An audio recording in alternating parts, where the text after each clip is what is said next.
ไปบ่สั่งไปวังบ่สั่งอายโนเจ้าคือเหตุใดลงคอไปแล้วโนคือบ่สั่งลาเป็นยังคือทิมอายไปเจ้ามีคนใหม่แล้วบ่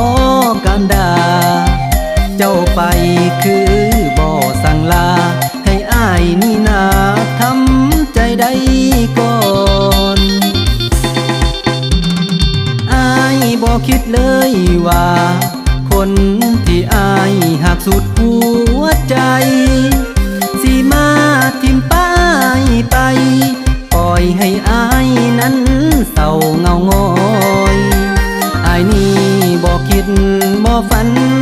ว่าเจ้านั้นสิมาทิมปล่อยอายนี่ได้แต่เมื่อลอยมิดซอยม้อยแล้วโนคนดี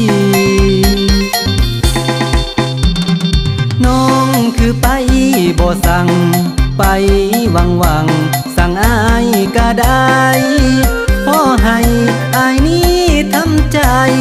แล้วจึงไปก็บอกว่ายังน้องลืมแล้วบ่สัญญาก่อนที่เฮาจะมาคบกันน้องลืมแล้วบ่แจ่มจันทร์คำสาบานของเฮาสองคนอายทำใจบ่ได้น้องจากไปบ่หวนคืนมาถ้าเขานั้นทิมการดาจงกลับมาซาเด้อคนดี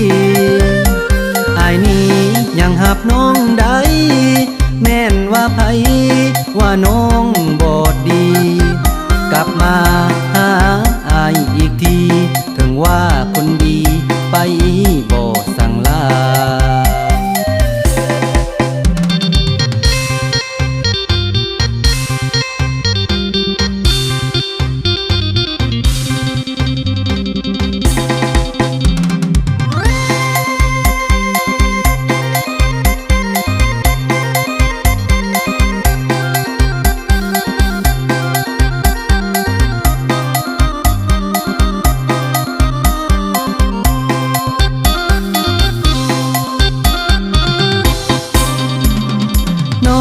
คือไปบ่สั่งไปวังสั่งอายก็ได้พ่อให้อายนี้ทำใจแล้วจึงไปก็บอกว่ายังน้องลืมแล้วบ่สัญญาก่อนที่เฮาจะมาคบกันน้องลืมแล้วบ่แจ่มจันทร์คำสาบานของเฮาสองคนอายทำใจบ่ได้น้องจากไปบ่หวนคืนมาถ้าเขานั้นทิมการดาจงกลับมาซาเด้อคนดีอายนี้ยังหับน้องได้